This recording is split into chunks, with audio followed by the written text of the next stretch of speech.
Hi everybody, hope you are all fine. This is Dr. ATEEQ. I welcome all of you to my YouTube channel Engineering Drive. In my today's session, let me discuss with all of you how to purchase a best laptop.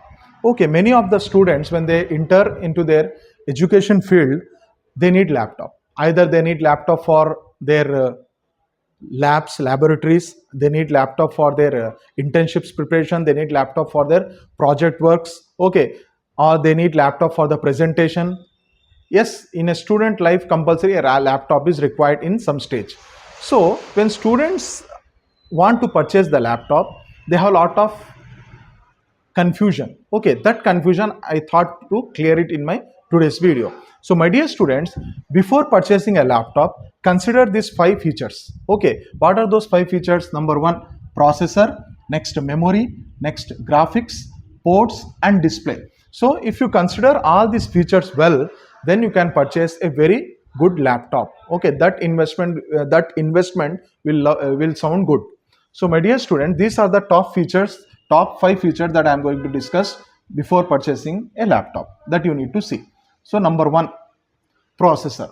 So when you are purchasing a laptop, you will come across in Windows category these two processors. One is from Intel, another one is from AMD. So my suggestion to you is you can opt for either of these two processors without any problem. But generally, if I am thinking as a student, I will prefer the Intel processors first. Okay, it can be i7 series. Now we are having i9 series of processors also. Depending on the demand, you can go for these processors. These two processors are well and tried and tested processors. So my suggestion as a student, you can go for the Intel series. Okay, rather than going for the AMD series. Okay, this is first point that you need to consider. And the second point is memories. So when we are purchasing a laptop, we need to think about random access memory, RAM size. Another one is the memory size, external memory size of the laptop, or we can call it as a secondary memory also. Okay, now when I am talking about RAM, minimum all of you need to, now at present 16 GB RAM is minimum according to me. So if you are planning to purchase a laptop, at least purchase a laptop with 16 GB of RAM. This is what the minimum criteria at present. Okay, and it can work for future also. 16 GB RAM is mandatory if you are purchasing a laptop, and along with that the storage requirements. So now 512 GB is okay, 512 GB, and here you need to see the laptop. Nowadays most of the laptop, I can't say all, but most of the laptops, they are coming with solid state drives, SSDs, instead of hard drives. Okay, these are much more faster and reliable. So 16 GB RAM you consider minimum, 512 GB of SSD, or else if you have the budget, you can either go for 1 TB also. That is well and good for future also. You can save lot of your data without any problem at all. Okay, 16 GB, 512 GB, or if you are having a budget, then you can go for 1 terabyte of SSD also. This is also a very good option.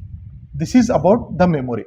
So you considered memory in this, RAM as well as the secondary memory. Okay, and the next thing,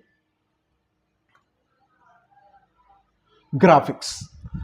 Many of the applications, they required high-end graphics to run. Okay, now we need to decide what type of branch we have taken, what type of labs will come, what type of work you need to do. Based on that, 2 options will be there for you for a laptop. Some laptops comes with integrated graphics. What is the meaning of integrated? Inbuilt graphics. Along with motherboard only it will be available. Okay, these laptops will cost much more less compared with the dedicated graphics card laptops. What is dedicated graphics? The laptop with dedicated graphics will come, slot will be there, and there you can have the graphics of 4 GB or even 8 GB also. Okay, in simple terminology, what is the difference between this integrated and dedicated graphics are? Which will perform better, sir? Because I need a very fast laptop. Of course, dedicated graphics will work much more faster and reliable compared with the integrated graphics. But the problem is it will cost more. Okay, now here also one thing will come, budget. If your budget is handy, if your budget is more, if you can afford more, you can go for the dedicated graphics. But the dedicated graphics will work on most intensive applications, the applications which takes lot of load. For those applications, if the laptop is having dedicated graphics, it will work very smoothly. And the best example for dedicated graphics laptop is gaming laptop also. Generally gaming laptops comes under the category of this graphic cards, dedicated graphics. Okay, no sir, I'm a normal student. Okay, normal applications can run, I don't require any type of games, I'm not a player who will have addiction to the games. If you are in that category, then you can go for the integrated graphics also, it will work well and good. Okay, next, fourth point, ports. Most of the people, they will take this feature very lightly, most of the students, ports, and later they will regret, my laptop does not have ports, sir. Nowadays we know that most of the laptops, they are coming with type C ports. Okay, this has become common, but along with type C, make sure at least one pen drive or one USB type A ports are also available, at least one or two in some cases.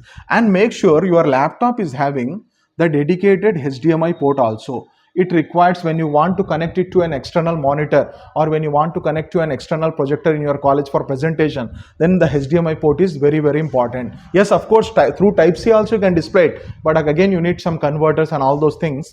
But recommended, make sure it is having LAN port, HDMI port, USB type A ports, and type C port also, because this is the future. We can nowadays we can see in Apple laptops also, all the ports they will give, whatever the ports they will give are type C. So here also make sure that along with type C port is a must in the laptop. If other ports are available, then it is well and good. Okay, and the last important thing that needs to be considered, and it is very, very important, display. Two types of displays will come in the laptop, glossy and matte, which will have shining effect. Matte means it doesn't have shining effect and there will be no reflection also. But my personal choice will be always glossy. It looks very neat, the display will look very sharp and it will look very clear. So again, it is the last feature, display is of your personal opinion. If you like glossy laptop screen well, you go for glossy laptop, or if you like the matte finish well, then go for the matte laptop. My dear students, these are the 5 features you consider it before purchasing a good laptop. With this, let me close my today's session of video. See you soon everybody. Take care. Allah Hafiz.